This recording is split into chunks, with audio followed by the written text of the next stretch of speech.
Gucci, the family that ruled the luxury world for nearly a century, did not die from bankruptcy. They died from murder. If your last name is Gucci, you usually only have two ways out. You go to prison or you get assassinated by the people closest to you. In 1995, the last ruler of Gucci bled out on his own doorstep. The irony is, when he died, he was not even wearing Gucci. He was wearing Armani. This rival brand shirt was later stuffed into an evidence bag, becoming one of the final relics of the Gucci family. You think this is just a rich family crime of passion? You are wrong. This is a family that spent 70 years systematically destroying itself. Inside the Gucci family, someone sent their own father to federal prison. Someone smashed their son head open with a tape recorder at a board meeting. Someone drove their cousin to a total mental breakdown. And finally, someone used 4 bullets to put an end to this family name. This was no accident. This was a tragedy, doomed from day one, because this family, from the very moment it was born, was built entirely on a lie. To understand why he had to die, we have to go back 100 years. Back to the era when a bellboy started dreaming. 1921, the Savoy Hotel in London. A nobody Italian bellboy spent every day opening doors, carrying bags, and bowing to British elites.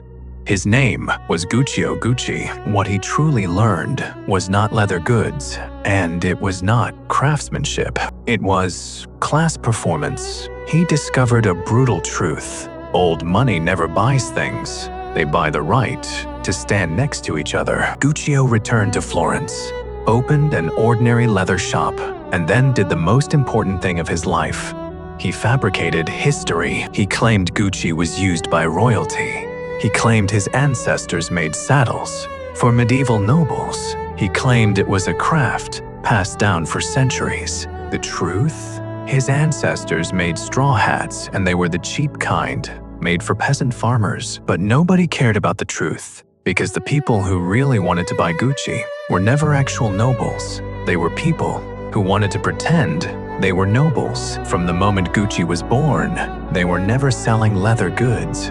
They were selling class passes. In business, Guccio was a genius. In his family, he was a disaster. He firmly believed one rule: if the sons do not fight, the family will not be strong. So he personally raised his 3 sons to be 3 dogs, tearing each other apart. In 1953, Guccio died. Before his coffin even hit the dirt, the bomb had already detonated.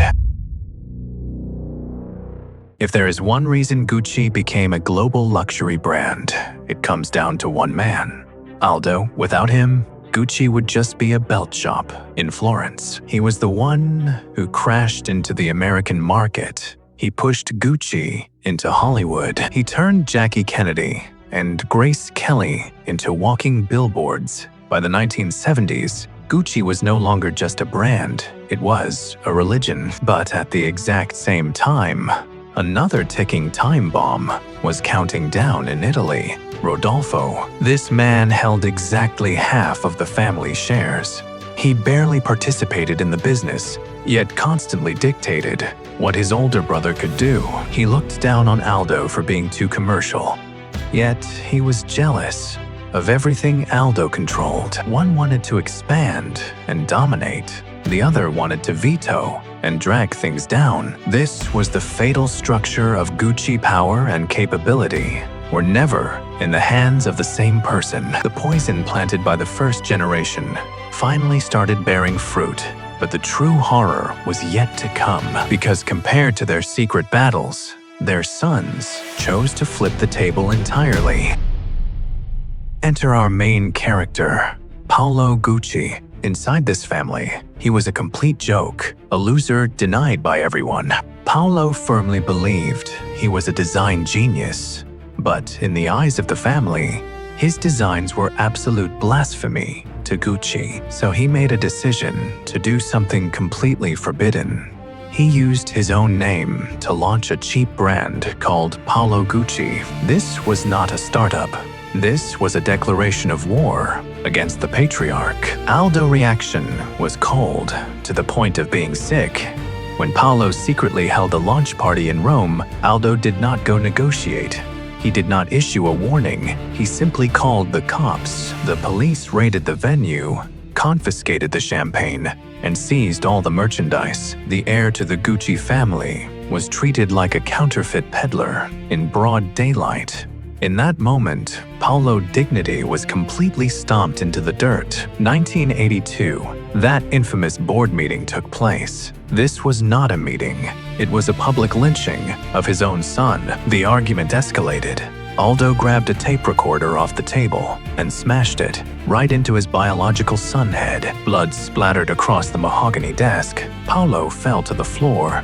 He did not fight back, and he did not run away. He just lay there, quietly, waiting for the blood to flow down, because he needed this wound. He just lay there, quietly, waiting for the blood to flow down, because he needed this wound. But Paolo thought just suing his father for assault was too easy. He did not want compensation. He wanted pure destruction. A few months later, Paolo did something even the mafia would find disgusting. He became a rat. An entire box of the Gucci family tax evasion documents was personally handed over to the Internal Revenue Service by him. 1986. Aldo Gucci, at 81 years old, was sentenced to prison. The man who built Gucci into a myth was ultimately sent behind bars by his own son. This was the Gucci house rule. If you want to win, you kill your father first. After the father and son slaughtered each other, the family only had 1 cent left. Rot and a power vacuum never lasts very long. The first person to smell the blood was not the capitalists. It was not the lawyers. It was Patrizia. Her husband, Maurizio Gucci, was Rodolfo's only son. He looked gentle, elegant, and totally harmless. In reality, he was the most cold-blooded Grim Reaper in the entire family. Patrizia knew exactly what Maurizio needed. She kept telling him, "You are the true king. They are all parasites. If you are not ruthless, they will eat you alive." Fueled by her manipulation, Maurizio teamed up with outside capital and, one by one, kicked his own relatives off the board. Aldo died in the shadow of prison. Paolo went bankrupt and suffered a mental breakdown. In 1989, Maurizio finally took the throne, stepping on blood, stepping on his own family name. But Patrizia made a mistake that every manipulator makes, she thought. The power belonged to both of them. The reality was, in Maurizio's eyes, she was just a disposable ladder. After taking power, Maurizio started spending like a maniac. Mansions, yachts, and vintage sports cars. Thanks to his chaos, Gucci lost over $100 million on the books. They could not even pay their own employees. The international capital that helped him purge his relatives was not there to do charity work. Seeing the endless red ink, the capitalists bared their fangs. They gave Maurizio an ultimatum: either take the money and get out, or wait for the company to go bankrupt and your reputation to be ruined. The man who did not hesitate to ruin his family for total control was finally kicked out by the very capital he invited in, all because he had no idea how to run a business. In 1993, he sold the last of the family shares for $170 million. At this moment, the Gucci family was officially out of the game, but he forgot that in a dark corner, someone believed exactly half of that money belonged to her. Not long after, he left their home and moved in with a much younger partner. For Patrizia, this was not just a simple breakup. This meant the total loss of all her power and identity. This fear of losing her class standing birthed her soon-to-be infamous rule for survival: "I would rather cry in a Rolls-Royce than be happy on a bicycle." And a hotel porter acting as the getaway driver. They drove a beat-up Renault to assassinate one of the most prominent men in Italy. And now, someone was not just trying to take away her Rolls-Royce.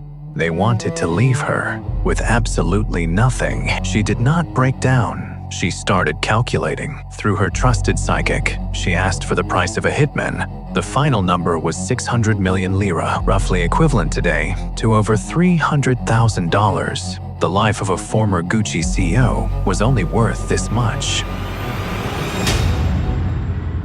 What is even more absurd is, these were not professional killers. It was a scraped-together squad of losers, a pizza shop owner buried in debt, a bankrupt drifter, and a hotel porter acting as the getaway driver. They drove a beat-up Renault to assassinate one of the most prominent men in Italy. Milan, Italy.